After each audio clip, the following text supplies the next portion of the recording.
Clare Daly. Thanks, Ceann Comhairle. Taoiseach, I think it's important to take this opportunity to bring a bit of balance into the discussions around the visit of the US President and his wife, given the almost unprecedented slobbering over them that the nation has been exposed to over the last number of days. And it's really hard to know which is worse, whether it's the outpourings of the Obamas themselves or the sycophantic fawning over them by sections of the media and the political establishment. We've had separate and special news bulletins by the state broadcaster to tell us what Michelle Obama and her daughters had for lunch in Dublin, but very little questioning of the fact that she was having lunch with Mr. Tax Exile himself.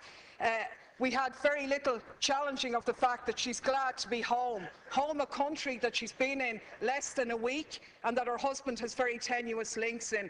And of course, the biggest irony of all, the protestations of Obama himself in his speech to the children in Northern Ireland about peace, when he said, "Those who choose a path of peace, I promise you that the United States of America will support you every step of the way. We will be the wind at your back." Now I ask you, is this person going for the Hypocrite of the Century award? Because we have to call things by their right names. And the reality is that by any serious examination, this man is a war criminal.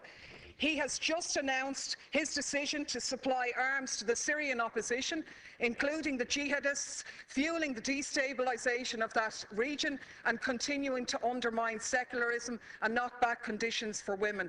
This is the man who is in essence stalling the Geneva peace talks by trying to broker enhanced leverage for the Syrian opposition by giving them arms, and to hell with the thousands more who lose their lives, or the tens of thousands more who will be displaced as this war goes on. This is the man who has facilitated a 200% increase in the use of drones, which have killed thousands of people, including hundreds of children. And you, Taoiseach, you are the one who's turned a blind eye on these activities. You've talked about the G8 being an opportunity to showcase Ireland. But is it not a reality that you have showcased us as a nation of pimps, prostituting ourselves in return for a pat on the head? To be honest with you, we were really speculating this morning whether you were going to deck the cabinet out in leprechaun hats decorated with a bit of stars and stripes to really mark abject humiliation here. So my question to you, Taoiseach, is as follows. What steps are you going to take to follow in the correct statements and the correct decision of your colleague Taoiseach Eamon Gilmore, who voted against the lifting of the arms embargo in relation to Syria? What steps are you going to take to ensure that no weapons for Syria are going to go through Shannon in breach of our international laws on neutrality? What steps are you going to take to showcase this country not as a lapdog of US imperialism, but as an independent nation with an independent foreign policy which takes a lead in international diplomacy to outlaw the use of drones, the favourite method of extermination of your friend Mr. Obama? On the Taoiseach. Right, please. Well, let me confirm to you first of all that the President was not inquiring about your whereabouts or your well-being. I think your comments are disgraceful. I think they do down the pride of Irish people all over the world, who are more than happy to see this island be a host to the G8, the leaders of the most industrialised nations in the world.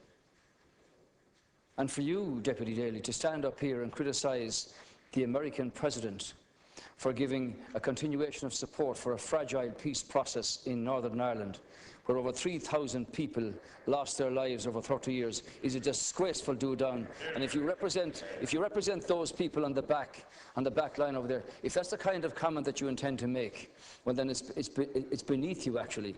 Even those of your predecessors in their brilliance never matched what you've just said here. Let me remind you that the communities in Northern Ireland and the politicians from administrations in this House here, of all governments, together with British governments and Northern Ireland politicians and Northern Ireland communities, have put together a very fragile peace. And far be it from you to come in here and criticise somebody who wants to support that process, visibly, personally, and with assistance from the United States, where 35 million Irish Americans, Deputy Daly, want this peace process to continue. And the young lady, the young student who introduced the President in Belfast, put her finger on it very well when she said, the reality is that Northern Ireland has had a past, and the reality is that Northern Ireland has a future. And that future, Deputy Daly, is one where peace in communities and across communities should abound. And it's beneath you to say that the American President should not be a party to keeping that process alive and visible. Insofar as the discussion on Syria is concerned, there was a serious discussion at the G8 summit with the members of the G8 themselves. I'm not sure whether you favour the Russian intervention here or whether you favour what the European Union put forward while there was division among the countries in Europe about the lifting of the arms embargo. Ireland took a very clear position on this, which was articulated by the Taoiseach, that the embargo should not be lifted.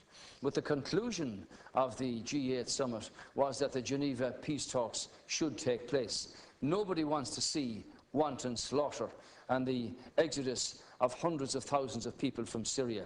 And far from a warmongering discussion, the situation here is, what can you do to bring about discussions and negotiations that will restore, in the first instance, peace to this situation, and in the second instance, a structure that will allow Syria to continue in the time ahead without the obscenities and the humanitarian crisis that we've witnessed in the last 2 years. Deputy Daly, 1 minute. Please, yeah. 1 minute, Deputy. Thanks, Ceann Comhairle. Of course, I said nothing about the Northern Ireland peace process, a process which everybody supports, but is not one that gives you a licence to do whatever you like anywhere else around the globe. There isn't much peace in Iraq, where 26 people lost their lives yesterday. There isn't much peace in Afghanistan. There isn't much peace in Pakistan. And there certainly isn't much peace in Syria. And the side I'm on in Syria is the one, and what I agree with is the statement by Oxfam, where Oxfam said sending arms to the Syrian opposition won't create a level playing field. Instead, it further risks fueling an arms free-for-all, where the victims are the civilians of Syria. Our experience tells us that the crisis will only drag on for longer if arms are poured in. And that's in essence what the Americans have done here. I can only take from your non-answer to the question that you were asked is that you're going to take no steps to ensure that those arms will not be sent through Shannon in breach of our neutrality. You said here last week no arms ever came through Shannon. How do you know that, seeing as no investigations take place? The reality is, in 2012, 548 US planes landed in Shannon. How do you know what was on them if you haven't examined them? Your Minister for Transport revealed in a parliamentary question that 239 civilian planes landed in Shannon, where they sought permission because they were carrying munitions of war or dangerous goods on a civilian aircraft. What steps are you going to take to intervene in this situation? And the last point I'll make is that people in this country are very fond of our American brothers and sisters, and I think we stand far more shoulder to shoulder with them by making valid criticisms of their president, who has broken his election promises, rather than just pimping this nation as a tax haven for their corporations. I'm sure the Americans would far prefer if their multinationals paid their taxes at home rather than offshore here, so they could develop their health care, so they wouldn't be wasting money on arms being sent to slaughter people in other countries. Thank you, Deputy. Final reply, Taoiseach. As you're aware, 100,000 American people are employed by Irish-owned firms across 50 states, and something similar here from American-invested corporates in this country. The American government, and I don't speak for them obviously, have taken the view in terms of withdrawal of their troops from Afghanistan and from Iraq. There wasn't any intervention in terms of troops in Libya, and there hasn't been any intervention in terms of troops in Syria. We've never supported rendition flights through Shannon, and it ill behoves you to make comments that are not true. Now, I think out of the middle of all that rant, you seem to support the government position here, which was articulated by the Taoiseach at the Minister of Foreign Affairs, that this country did not support and does not support the lifting of the arms embargo in Syria, because clearly with a multi opposition, very diverse factions in that opposition, these are very vexed questions. So the decision of the European Council to not agree in terms of the embargo means that that opportunity presents itself. But everybody at the G8, as I understand it, was focused on getting the peace talks in Geneva underway, which might bring about some sense of solution here. Clearly, you haven't condemned the Iranians or the Hezbollah or the Russians for supplying arms to the Assad regime. You haven't commented upon the atrocities carried out under President Assad in Syria at all. You seem to have a very biased view about the wanton slaughter of the Syrian people.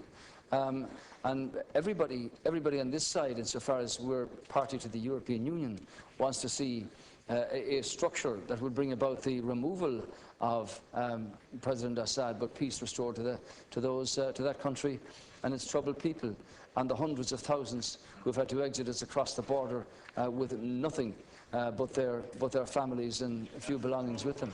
So, in that sense, Deputy Daly, I hope, and it's the hope of the government, that the peace talks in Geneva can actually take place and that something comes from them. And while I wasn't at the discussion about Syria at the G8, my understanding is that there was a very frank disclosure about the various views here, and that hopefully something beneficial will come from that. That's the answer to your question.